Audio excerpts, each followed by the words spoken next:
And in today's webinar, I'm delighted that we are focusing on the topic transnational engagement with the sociological imagination. So this is underpinned by our ethos of internationalization and global knowledge production that within Sociological Review. And I'm delighted that my colleagues, Dr. Minwoo Jung from Loyola University, Chicago, and Professor Chen from National Kaohsiung Normal University are joining this panel for the discussion. So for the program today, Minwoo will talk about his award-winning article, which has already been published in the Sociological Review, entitled Queer Politics, Queering Organizing in Corporate Singapore. And it's a very popular paper at the moment. Currently, it's trending on social media and quite receive a lot of download on our websites. So Minwoo will talk about his experience of developing the paper from the early stage to its submission, and how he undertake a peer review process and handling this process and engaging with this process through its publication. And we will also discuss our thoughts on engaging with Western conceptual ideas, with empirical work, empirical data from outside the Western context. And I presume that there are a lot of our international audience that are very interesting about translating the international experience and to develop dialogue with Western knowledge and theorization. And hopefully this session will enable us to open up the discussion about internationalization of sociology. And please feel free to join us by asking your questions in the Q&A session later on in this webinar, or putting your question in the chat box during the webinar. I will keep checking the chat box and to answer your question. Meanwhile, I would like to welcome all our participants to subscribe to our newsletters for the Sociological Review for more information about events, activities, publication by the Sociological Review Foundation, and all our publication platforms. And to follow our social media on Twitter, Instagram, Facebook. The recording of this webinar will also be made available online on our YouTube channel. We will also send our feedback form to you, so it could be a Google form for you to complete. So please, if you have a few minutes to spare, complete the form and let us know how you feel about today's event and all other events that we have organized for this summer session. And let us know your thoughts about Sociological Review's public engagement activities. So let's welcome Minwoo. Minwoo will talk about his paper, and then we will continue our conversation. Over to you, Minwoo. Take it away. Thank you so much for the kindest invitation possible. I really appreciate Professors Lin and Chen for inviting me and arranging this event based off of my paper published back in 2022. And I also appreciate Danielle for hosting the Zoom today and recording this and making this available in the future. So let me just share my screen to begin my short presentation regarding how we can engage the transnational scholarship through practicing sociological imagination. It's a huge topic. It's a pressure, but I'll try my best to deliver what I promised. So first, I want to talk a little bit about the development of the paper titled Queer Politics, Queer Organizing Corporate Singapore, which was published again back in 2022 at the Sociological Review. After conducting a comparative research project for my dissertation, which was taking place in Taiwan, Singapore, and South Korea, I had this empirical question, particularly regarding the Singapore case. How and why does the queer activism, the large portion of the queer activism taking place in transnational corporations? And that I found really interesting, especially in comparison to the other two cases, because I wasn't able to find the comparable phenomena in neither in South Korea nor in Taiwan.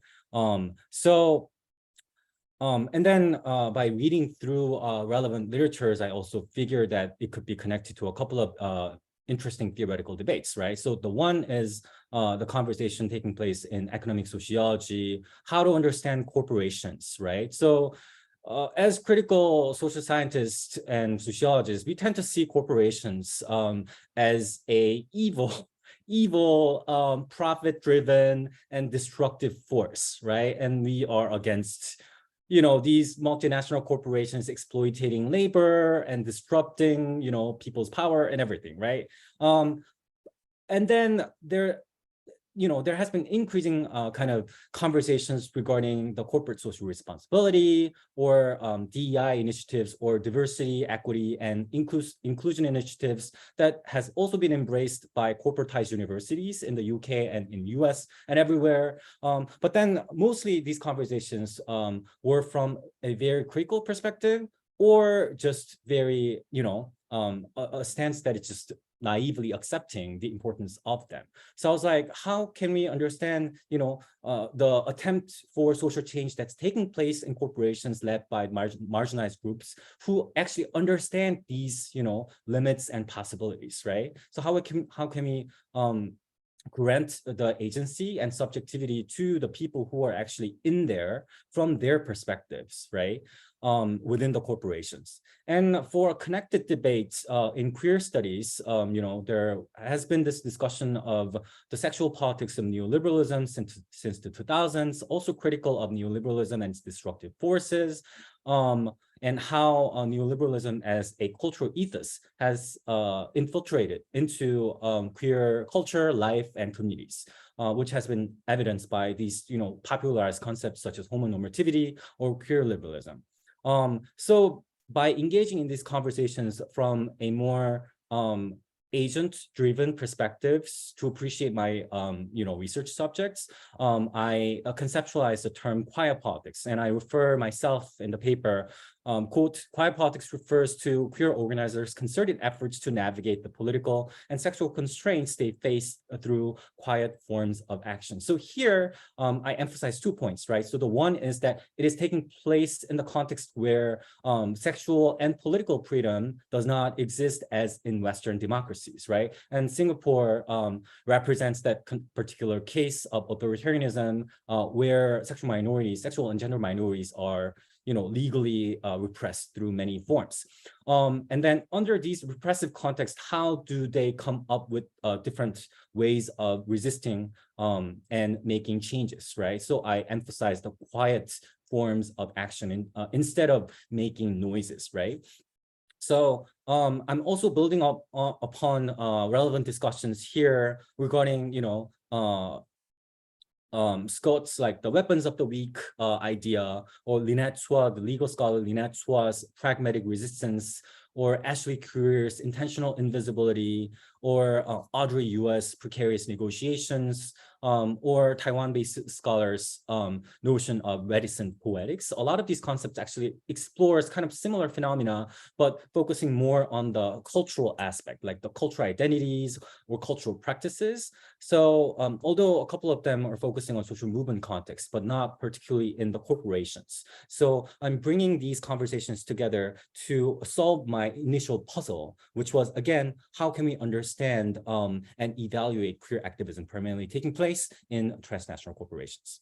So I'll stop here for the particular case of my paper, but then I just want to talk a little bit more about the challenges that I faced through the publication process, including the peer review, right? So surprise, surprise, it wasn't my first attempt to get published in the Sociological review, right? So my initial try was for another journal that I thought was a good fit.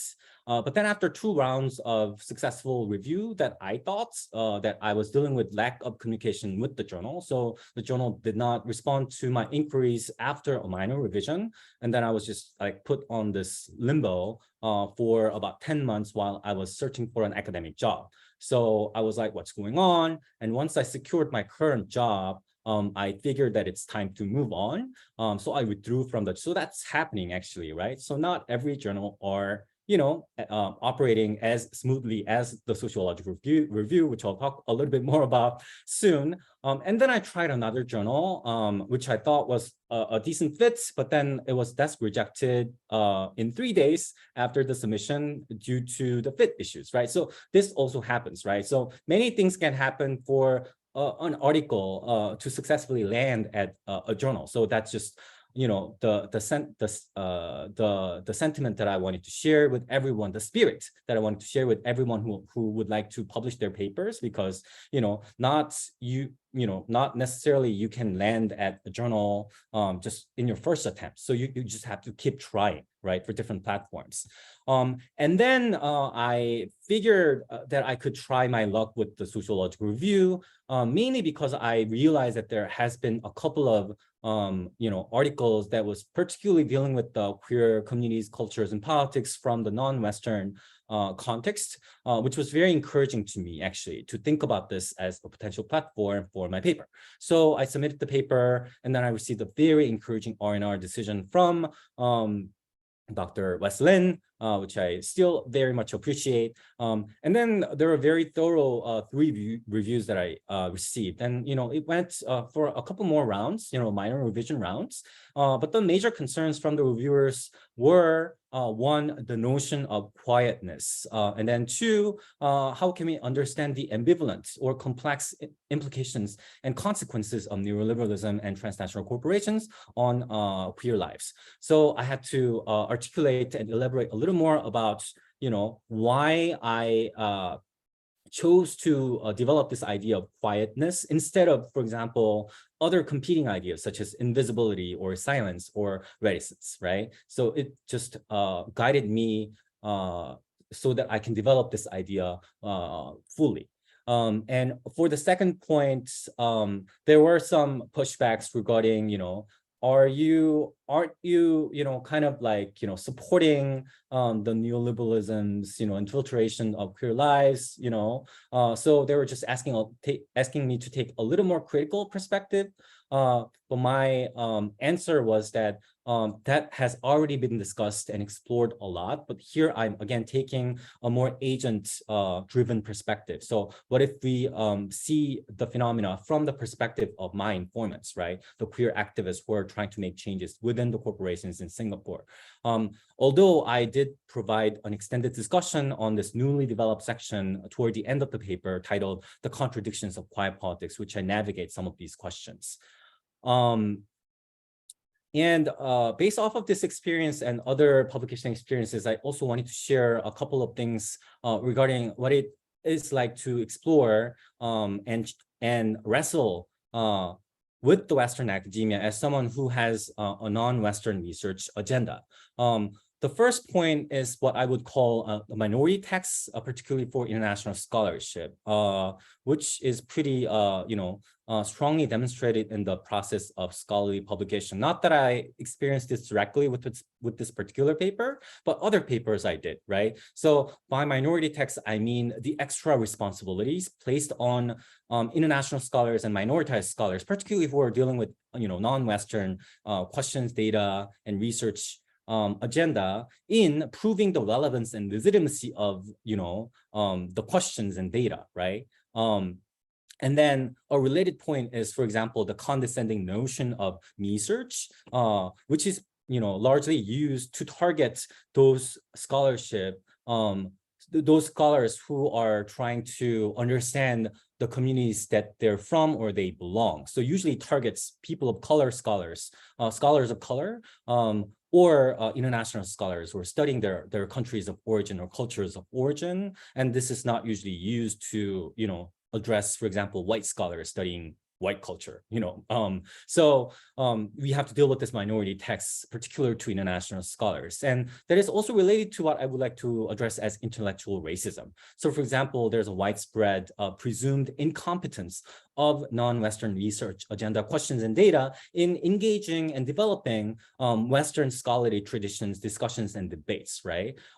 So this is evidenced in the very, typical kind of pigeonholing of non-Western research agenda as area studies. And I think the implications could be demonstrated a little differently in the UK or in Europe rather than the US. But at least as far as I know, in North America, area studies, particularly for social scientists, are considered as, again, kind of a condescending way that, its implications is that you're doing something not general enough for the discipline to pay attention to, right? So for example, if you study Asia, if you study queer politics in Asia, then the typical pigeonholing of my research as area studies or Asian studies or Korean studies, Taiwanese studies, is that your work is only relevant to those who study that particular region, but then no relevance for those rest of us, US-based scholars or Western scholars, who are engaging or who are in conversing with, important issues or something. So it's kind of like,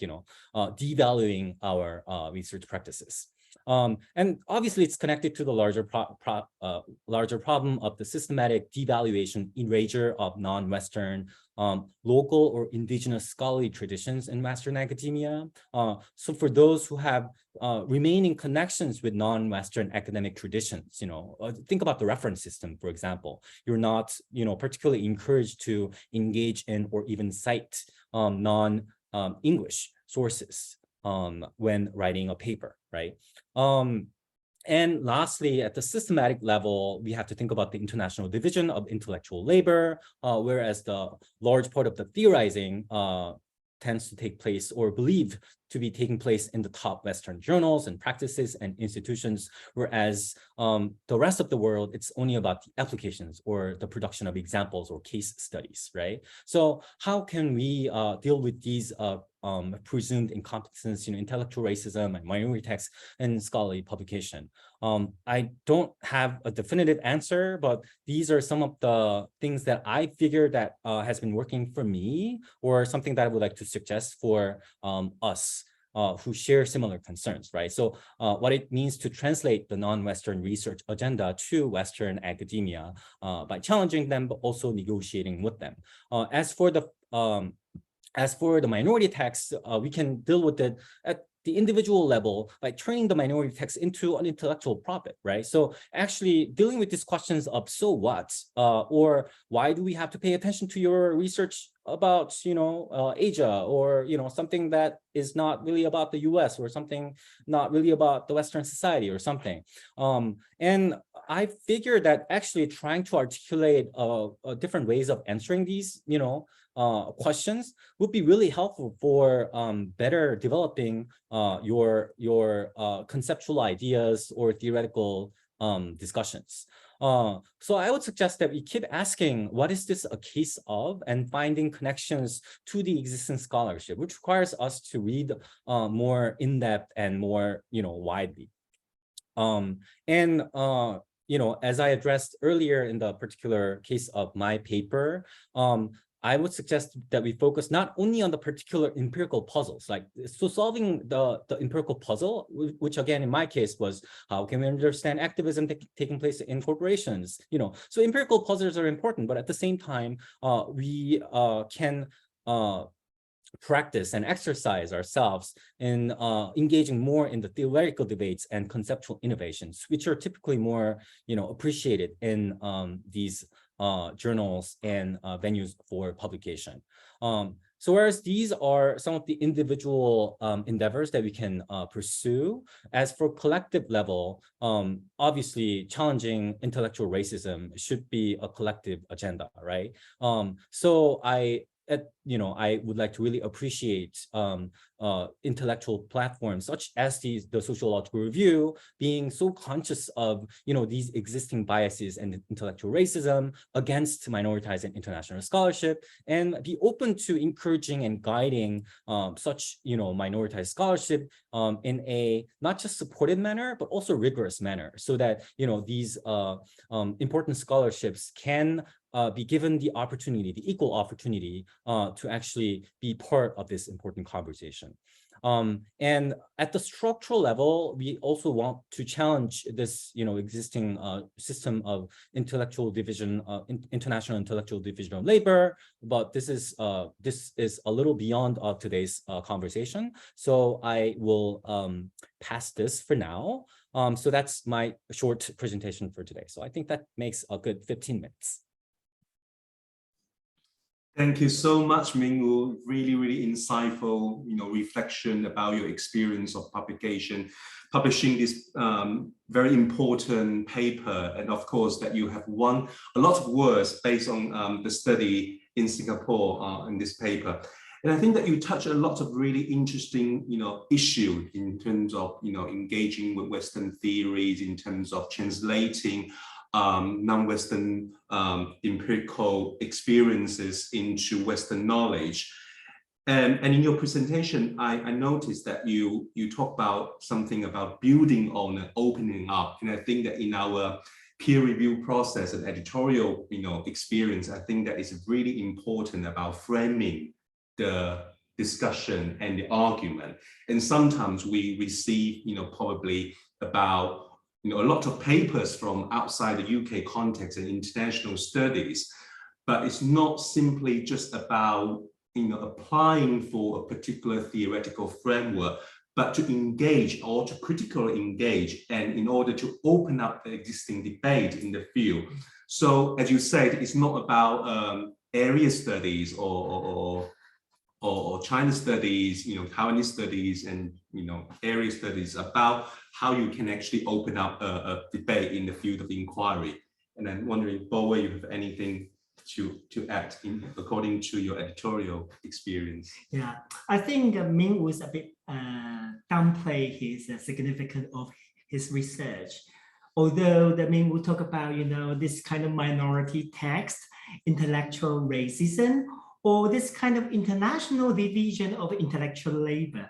But actually, Minwoo's PhD thesis has won 5 awards, including Best Dissertation, Best Student Paper, and Outstanding Article Award. So I just wonder, as a scholar like you, can you share the top 3 tips for writing a multi-award winning PhD thesis, right? It is just, mind-blowing, have a PhD thesis, you have 5 awards recognized by American Sociological Association. And you talk about all this difficulty. How do you actually turn the disadvantage into your strength? Would you like to share some tips with us? Thank you so much for the question. And I appreciate the praise. So winning an award, and now that I have served on many of these award selection committees myself, as well as part of my duty as a formal winner, or as a board member or something. I figured that a lot of these decisions are actually really subjective, depending on who serves on the particular selection committee for the particular year, particular round. And that goes the same for fellowship decisions or grant decisions, or even journal publications, depending on who you end up as potential reviewers, anonymous reviewers, that you don't actually have any control over. Right. So I would just emphasize a lot of luck and timing that is beyond our control, although it requires at least, minimum, rigor and, validity and, legitimacy of the research that has to be proven by, relevant people. But especially for those who are at the, junior stage or graduate student stage, I would just emphasize that know your strength and play with it, and also make sure that you nominate yourself.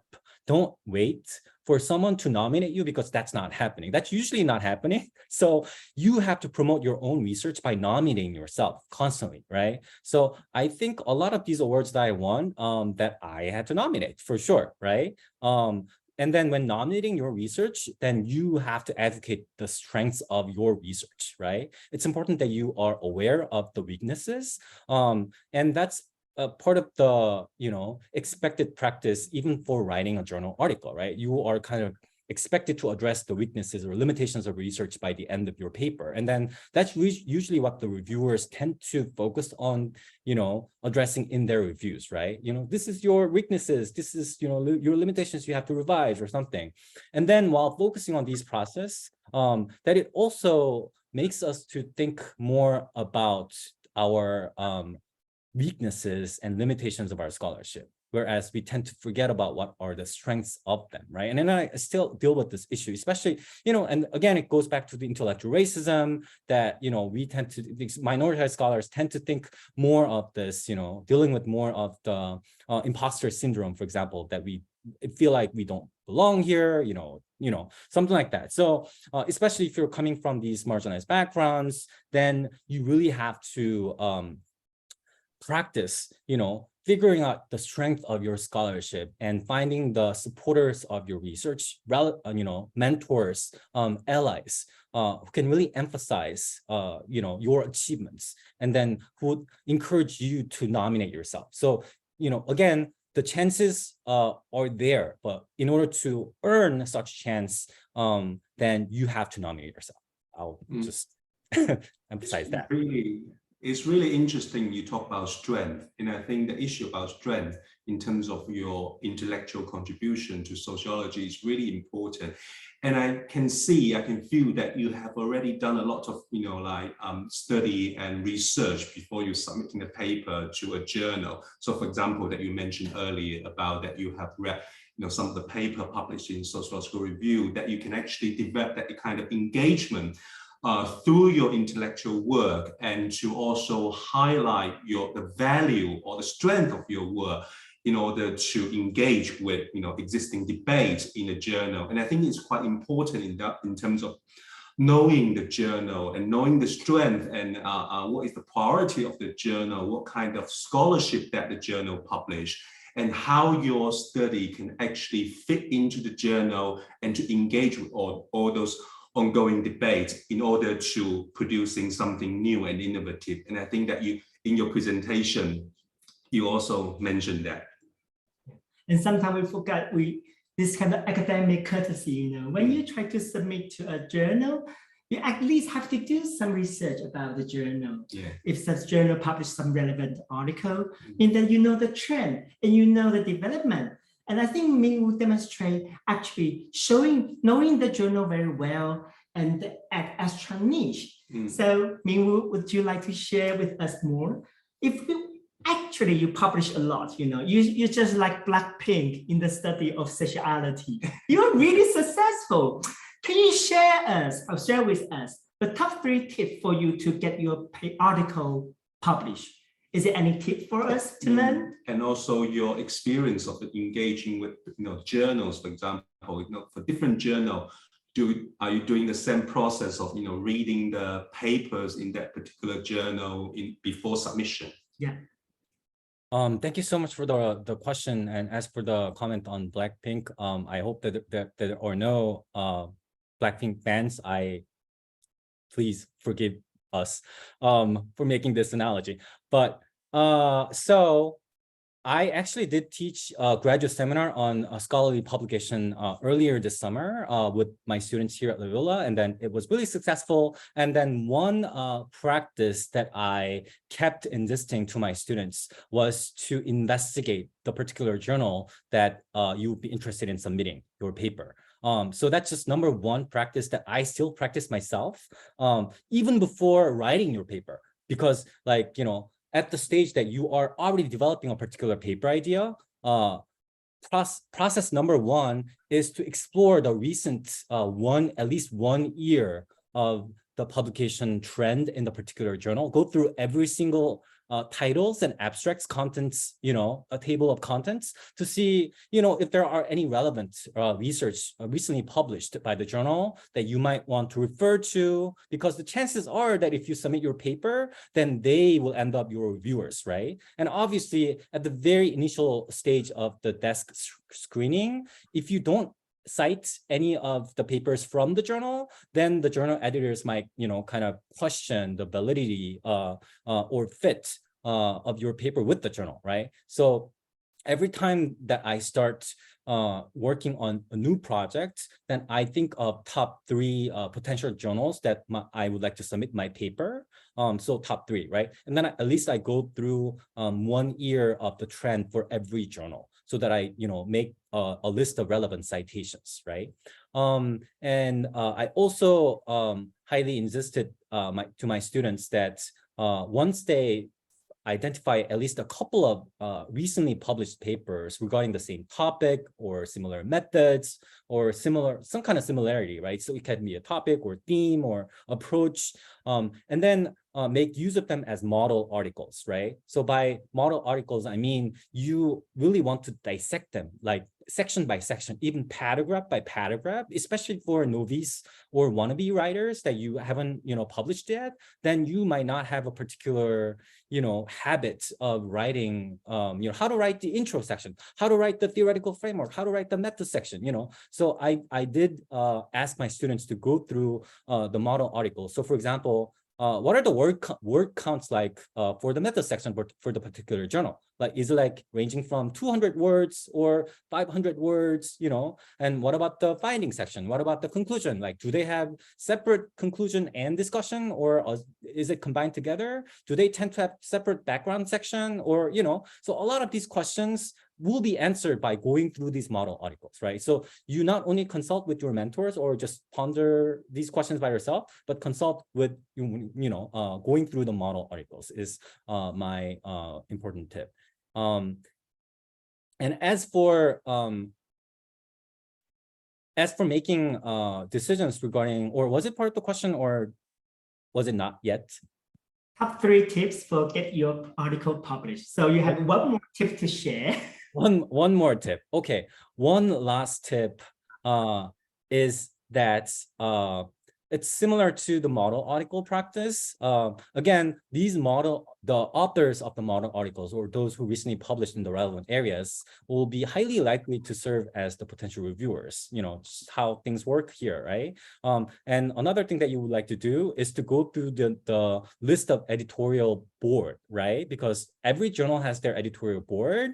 And if you happen to recognize any of their names, or if you happen to, cite any of them, they will be your reviewer. It's just out there. It's not even anonymous, right? Their names are already identified over there. Then if you're engaging in their, in the relevant themes or discussions of their expertise areas, it's very likely. So make sure that you cite them so that they will serve as the reviewer.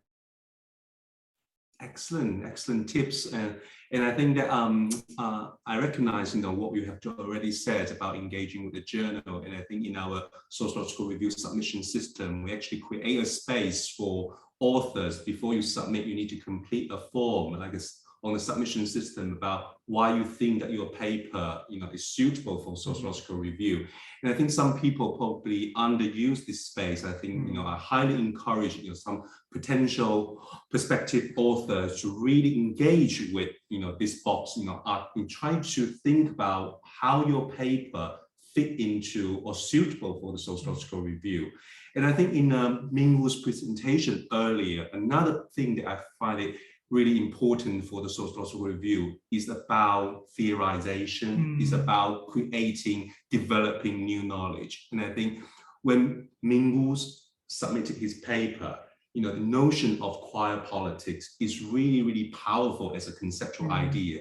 Actually enable us to open up the existing debate about, queer activism globally, and how queer politics actually serve as like an intervention to open up those debates. And meanwhile, just really, really curious, although all those technical things you share are extremely important. Actually, I share with my student your article. As you say, I tell them, if you don't know how to do it, learn from the best. But what I'm also curious is about how you come out with the title, Queer Politics. Is it because it's very conceptual, interesting in the terms of it's a paradox, or what you call a puzzle that open up the debate? Would you like to share with us how you come out with the concept queer politics? That's a really great question. Thank you so much. So I also had to think about my own thought process back in the days, and I also realized that this initial idea actually came from the coding process, the coding of the qualitative data that I was dealing with, right, from Singapore. And then that was also provided in the paper published. That, for example, they were used in the subtitles of sections as well within the paper. So, for example, like my informant said something like, we feel safe within the walls of this firm, but not beyond the corporate, realm. So I was like, what is happening, between the wall of the corporation, in and out of the corporation? And, some others said something like, we have to really make it private, not to make it public or something. So the division of the private and public, and they're like, oh, we're not trying to make any noises regarding what we do here. We're just doing it, like in individual capacity. So nobody really used the term quiet. So it's not, in vivo or, quoting directly from my informants, but that's another technique that you can use if you go through your data, interview or otherwise, or any kind of qualitative data, and then you figure that, oh, actually what my informants told me, like this particular quote is really insightful, and then you can actually turn that into a potential concept.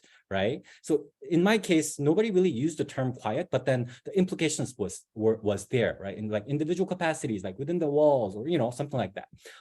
And then I had to consult with the existing literature, for example, as I discussed. So how are the notions of related notions such as invisibility or silence or reticence are used in the social movement scholarship or queer studies scholarship, and how I could make any conceptual advancements, right? So definitely connecting your findings from the data or coding process with the different subfields within your relevant scholarship is the next step. And one other thing that I didn't practice here in this particular case is actually, now that I would like to try more, is going back to the conceptual origins, or particularly in the classics. So for example, as sociologists or social scientists, we do share some of this classical literature such as Marx, Weber, Durkheim, or Simmel, or Foucault, Bourdieu, a lot of them dead white men, but then also there are emerging, decolonial scholarship, post-colonial scholar like, Fanon, Spivak, or, many others. And then a lot of them have developed and engaged in interesting concepts, but are underdeveloped to solve the empirical and theoretical questions that we are dealing with in our contemporary society, right? So for example, the notion of alienation from Marx, or the notion of solidarity from Durkheim, or the notion of front stage and backstage from Goffman, or the idea of the field by Bourdieu, or reflexivity by Giddens, or purity by anthropologist Mary Douglas, or flexibility by David Harvey, or Iowa Ong, or penetration, not in the sexual intercourse, but the insight, right, by Paul Willis, or the idea of precarity by Judith Butler, or wounded attachment by Wendy Brown, or something. So there are a lot of interesting concepts that are just widely accepted and being used, but underdeveloped. So I would if you find any connections with whatever you're developing, then I would like to find some interesting connections and see if you can, tap into that existing literature and then further develop it. Yeah, it seems that you have two ways of developing your concept. First is like bottom up. Bottom up means that you listen carefully to your fieldwork, and you listen to your informant, and you develop your concept through what they say. And I think that's very powerful and very useful for a qualitative researcher like us. Also, you talk about, on the other hand, the top-down approach. For example, you trying to re-theorize or reconceptualize existing or a classic concept through a contemporary context. So you try to complicate or extend our understanding of the well-established understanding of the existing notion of certain theory. I think these are two great, approach, and that we can really learn from your development of theory. So when we talk about a lot of your experience of writing as an author, Minwoo actually is also a very, very good reviewer, because we don't like reviewer who always look for accent. Oh, this is not enough. This is not enough. Minwoo actually is like a treasure hunter. When Minwoo review an article, he tried to see the potential, look for the gem, Okay, to look, this is a very good diamond, potential good diamond. So Minwoo would you like to share, okay, as a reviewer's perspective, any top three reasons you reject a paper if you are a reviewer? Why you reject a paper? The top 3 reasons.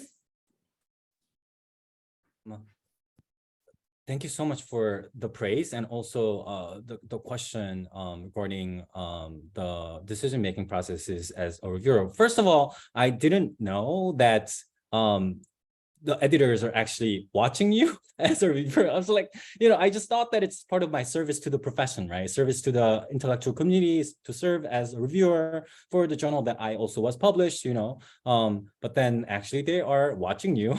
So beware. And that actually is my first tip, right? You just want to be generous. You just want to be a decent person, as if you were actually conversing with the writer of the particular paper, right? So just don't, think of it as just a cold written, message that you would like to relay, and then you can just become as critical as possible. It's not a platform for you to exercise the most critical thinking of you, because you're not, you as a reviewer doesn't have to be the center of this discussion. You are there to serve and help and guide the writer, right? To become a better writer, right? So that the point is to find the gem in it. And for me, what I find value is whether they're adding anything new, right? So anything new in terms of the solving, or raising and solving empirical puzzles, or are they engaging and developing any new theoretical debates and finding something, new theoretical answers? Or are they proposing any new conceptual innovations, right? As in my case, or are they presenting any new data, like, novel sets of data, right? So if they're doing anything new in a substantial way, or, sometimes they achieve a couple of newness in their project, right? But then if they are successful in making anything new at least one front, then I'll give them a chance for a revision, right? Unless the other major weaknesses are too strong for them to actually salvage the paper, and then I'll let the editor to make the final decision for sure. Mm-hmm. So do you have any idea or any kind of suggestion about how can we actually articulate something new? Because sometimes new can be quite abstract, and I'm just thinking about whether you can give us some kind of, idea, elaborate a bit about what new means. In terms novelty. Yeah. Obviously, that this notion of newness is totally subjective, and it really depends on who ends up as the 3-4 members of the reviewers for this particular paper, right? And then it's also very typical for the reviewers not to converge on the decision of the newness, right? So I actually, while I was revisiting the reviewers notes for my paper, like the third reviewer actually said that there's nothing new in my paper back then, right? I was like, oh, that's interesting, right? So, one thing that I would like to share with the potential writers is that the reviewers can be subjective, right? So do not associate your scholarship, the achievement, the highlights, the strength of your scholarship with their judgment, right? I mean, it'd be great if you happen to be met with very encouraging reviewers, right? And that's great. But oftentimes we are also, met with very challenging reviewers, the reviewer too. Just do not succumb to the negativity that is provided by them. So, you just keep moving on and keep trying. So, it's not really an answer to your question, but I just wanted to share that sentiment that it's not you, it's the reviewer too. Yeah, and I think Minwoo also share something new. It's like you try to reconceptualize something new through your empirical work. For example, you reconceptualize this kind of international cooperation, whether it's the possibility of a social change or the social control. So you reconceptualize something new from your empirical data. But also another novelty of your research is you reconceptualize or you challenge, you extend our existing understanding of for what you so-called the established notion or established understanding of existing theory. So I think that is something what we call novelty. And I think you already mentioned in your talk, it's that very, very important, It's just not about I study something, the topic never studied before. It's never just about empirical data, or for example, or this hasn't been studied before under research. It's more about how your research or your analysis can actually develop new theorization. I think this is quite important for a sociological review paper, isn't it? Yeah. We are not just like looking for paper that fill the gap. We actually try to look for paper that help us to tell us how we try to reconceptualize, in your example, the queer politics, tell us how this kind of global cooperation in terms of sexual politics. And that is something very novel, something very, very innovative for us. Yes. Yeah. And also, I think you publish a lot of articles, very successful article. Can you share with us the top 3 tips for a successful revision? How can you go through all this difficulty to get your paper published?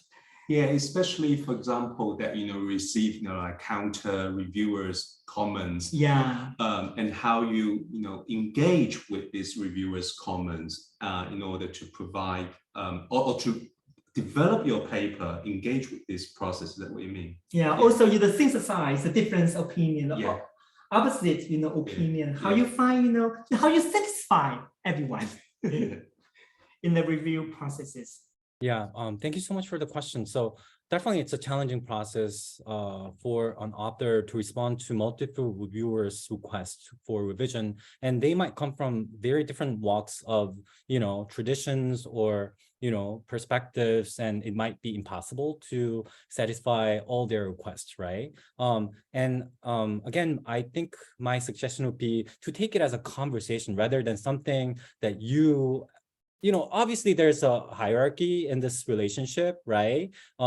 You are supposed to answer to these, inquiries or requests or suggestions by the reviewers, but you don't have to necessarily follow every single point. But the point is that you would want to be in conversation with them. So if they raise any concern, you can say no, right? But then you also have to provide why you decided not to choose that path, right?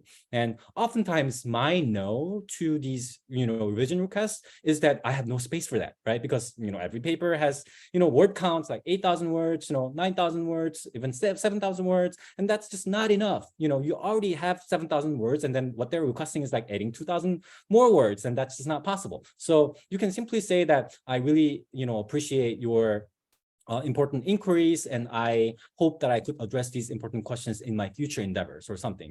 It's just beyond the scope of this particular paper. I'll explore this in my book project or something, So, understand the limit of what you can do with the particular size of the paper, particular scope of the paper, methodology wise, for example, they would ask you to add more data, which might not be possible, particularly after, the pandemic. So, you can address these questions honestly, and also diplomatically, right? Especially when faced with challenging reviewers, I'd say your response memo has to be really diplomatic. So again, there's a hierarchy, and then you don't want to, you don't make the reviewers feel bad about their intellectual labor, because it's like free service to the profession, and then they want to be heard. They want to be they want to be attended, right? So you have to just pay due attention to whatever they suggested. But then again, I would like to highlight that you can say no, right? Definitely. And I think that our role as editors also play a very important part as a filter through some comments that we don't think that is necessarily important for the author, because when we are reading the articles, we probably identify the strength through our editorial work, and then in our editorial comments we probably need to steer some important point raised by the reviewers and try to put forward to the author to develop the paper further and to strengthen the paper. Yeah, I really agree with what Minwoo said. Our job is actually make the author to become a better writer, not a narcissistic reviewer that always about me, but actually try to help our author try to make their work better. And I think that's really important. But also for us, like an international scholar, do you think that do we need to be aware of when we write for international audience? What do you think we need to be aware of, right? Particularly any challenge and also potential solution. Right. So that's another great question. I think that is demonstrated in this particular question, whether we need to have a separate context or background section, right? So, which is not a typical practice for US-based or UK-based scholars for studying their own societies, right? They tend not to have, because they assume that the reader might already have a knowledge, a proper knowledge of what's going on regarding, the racialized inequalities in the US, or, the history of migration in the US, something like that. There are a lot of assumptions for the native scholars who are studying their own cultures. Whereas for international and transnational scholars, we are always, tasked with providing more background information, which also kind of, sucks, because then it's like wasting our important word count that we have to use for answering the questions of the reviewers, right? But I would suggest that we can always have the background section or context section, but also in a more theoretical way. So it's just not a space that you provide, like the history of South Korea, it doesn't have to be the history, or, it doesn't have to be everything, right? So it has to be very succinct and, whatever that's super relevant to help the reader to better understand your answer to your research question, right? But then also at the same time, that is the space that you can utilize to cite more local researchers, important research that are typically not considered as theoretical enough from the perspective of the Western scholars. But then you now that you have the space that you can, engage in the local and indigenous scholarship. Thanks very much, Minwoo. I think that we are running out of time and would like to give our audience an opportunity to ask us any questions based on Minwoo's talk. So if you have any questions for us, for Minwoo in particular, please raise your hand, put your hands up, or you can put your question in the chat box. We can go through those questions and try our best to answer those questions.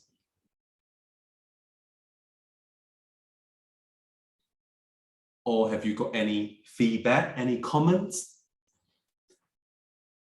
I'm hoping that some of you can share your experience of, publishing as well, and whether our conversation actually resonates with your experience.